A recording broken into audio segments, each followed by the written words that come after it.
તો ભગવાન જગન્નાથની 149મી આ રથયાત્રા અને ખાસ કરીને અલગ અલગ જે દ્રશ્યો અમે આપને બતાવી રહ્યા છીએ, આ અમદાવાદના દ્રશ્યો અને બીજી તરફ જગન્નાથપુરીના દ્રશ્યો।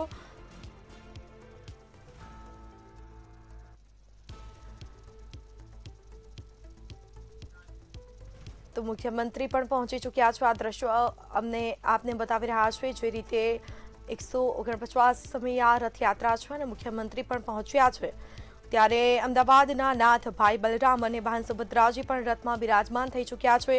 પહંદ વિધિ માટે સીએમ પહોંચ્યા। હવે આ વિધિ કરશે સીએમ। આ દ્રશ્યો આપ જોઈ રહ્યા છો। દર વર્ષની જેમ આ વર્ષે પણ જે પરંપરાગત રીતે આ વિધિ કરવામાં આવે છે, તો જે જગ્યાએ રથનું પ્રસ્થાન કરવામાં આવે છે તેની આગળની જગ્યાને આ જે સોનાની સાવરણી છે તેનાથી એ રસ્તો સાફ કરવામાં આવે છે અને તે બાદ આ રથનું પ્રસ્થાન થશે અને જગતનો નાથ જગન્નાથ ભક્તોને દર્શન આપવા માટે મંદિરથી જે નીકળશે। સાથે સાથે દર વર્ષની જેમ પોલીસનો બંદોબસ્ત પણ જોવા મળી રહ્યો છે। હજારો અને લાખોની સંખ્યામાં જ્યારે ભક્તો ઉમટી પડે છે ત્યારે ભક્તો સારી રીતે દર્શન કરી શકે તે માટેની ખાસ તમામ વ્યવસ્થાઓ પણ કરવામાં આવી છે।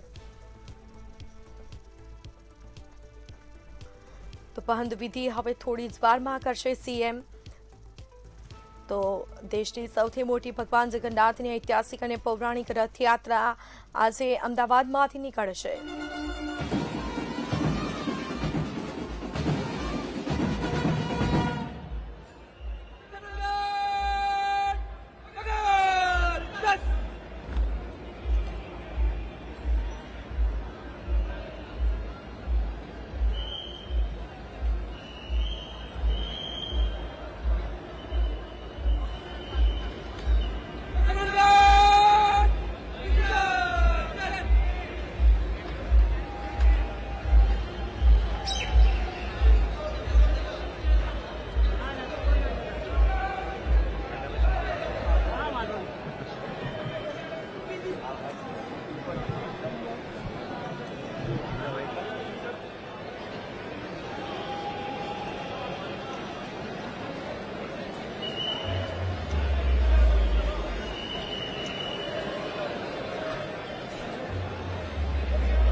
મુખ્યમંત્રી છે તે ભગવાન જગન્નાથજીના દર્શન કરી રહ્યા છે। આપ દ્રશ્યો જે જોઈ રહ્યા છો, તો ફૂલહાર પહેરાવવામાં આવશે। મુખ્યમંત્રીને જે રીતે આ રથયાત્રા શરૂ થશે હવે થોડી જ વારમાં મુખ્યમંત્રી હવે પહંદ વિધિ કરશે અને તે બાદ વિધિવત રથનું પ્રસ્થાન થશે। ત્રણેય ભાઈ બહેન રથમાં બિરાજમાન થયા છે અને ભક્તોને દર્શન આપવા માટે નીકળશે। ભક્તોના દુખડા હરવા માટે રોજ ભક્તો જગન્નાથ મંદિરે જાય છે ભગવાનના દર્શન કરવા, પરંતુ આજે અષાઢી બીજનો એ દિવસ જ્યારે ભગવાન ખુદ સામે ચાલીને ભક્તોને દર્શન આપશે। અમદાવાદના ખૂણે ખૂણે ફરશે અને ભગવાન આજે નગરચર્યાએ નીકળશે। તો 149મી આ અમદાવાદની ઐતિહાસિક અને રથયાત્રા, જેમાં ચાપતો બંદોબસ્ત ગોઠવી દેવામાં આવ્યો છે। પોલીસની સુરક્ષા પણ અને સાથે સાથે વહેલી સવારથી જ ભક્તોનો ભારે ઘસારો જોવા મળ્યો છે। તમામ ભક્તો છે વહેલી સવારે મંગળા આરતીમાં પણ ઉપસ્થિત રહ્યા હતા। તો આ દ્રશ્યો જે આપ નિહાળી રહ્યા છો, મુખ્યમંત્રી છે તે સાવરણીથી માર્ગ સાફ કરી રહ્યા છે। હવે થોડી જ વારમાં રથનું પ્રસ્થાન થશે। પરંપરાગત રીતે દર વર્ષની જેમ આ વર્ષે પણ માર્ગ છે તે ચોખ્ખો કરવામાં આવ્યો છે અને જે રીતે આપ દ્રશ્યો જોઈ રહ્યા છો, મુખ્યમંત્રી સાવરણીથી જે રસ્તો સાફ કરી રહ્યા છે અને તે બાદ હવે રથનું પ્રસ્થાન કરાવવામાં આવશે। પહેલો રથ છે એમાં ભગવાન જગન્નાથજી બિરાજમાન છે।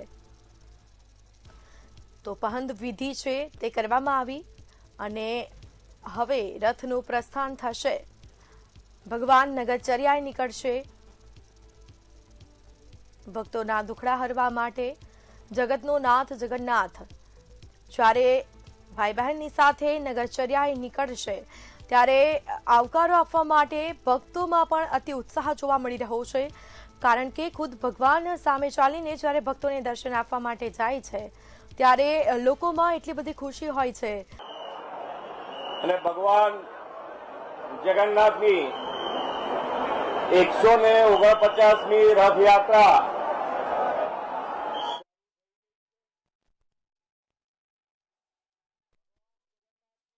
સૌ લોકોને દર્શન આપવા માટે નગર યાત્રાએ નીકળ્યા છે।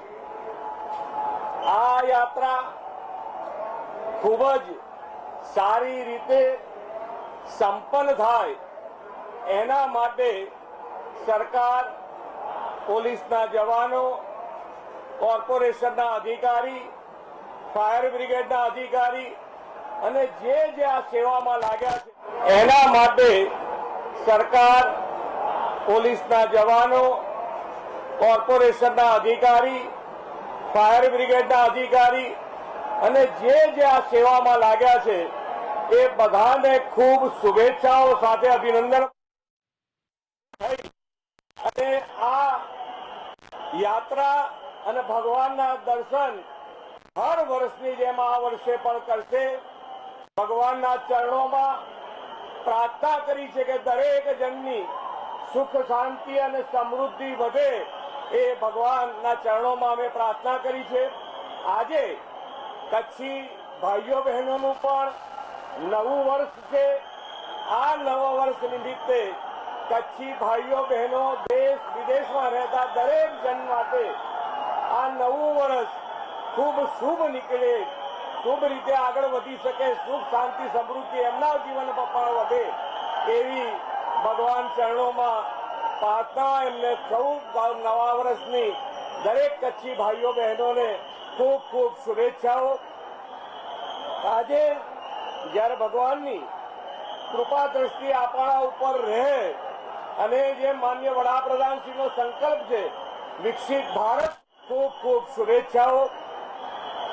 આજે જ્યારે ભગવાનની કૃપા દ્રષ્ટિ આપણા ઉપર રહે અને જે માન્ય વડાપ્રધાનશ્રીનો સંકલ્પ છે વિકસિત ભારતનો, એ વિકસિત ભારતના સંકલ્પમાં ગુજરાત લીડ લઈને આગળ વધી શકે એના માટેની આપણને આશીર્વાદ મળે, આપણને શક્તિ આપે એવી ભગવાન જગન્નાથના ચરણોમાં પ્રાર્થના કરી છે।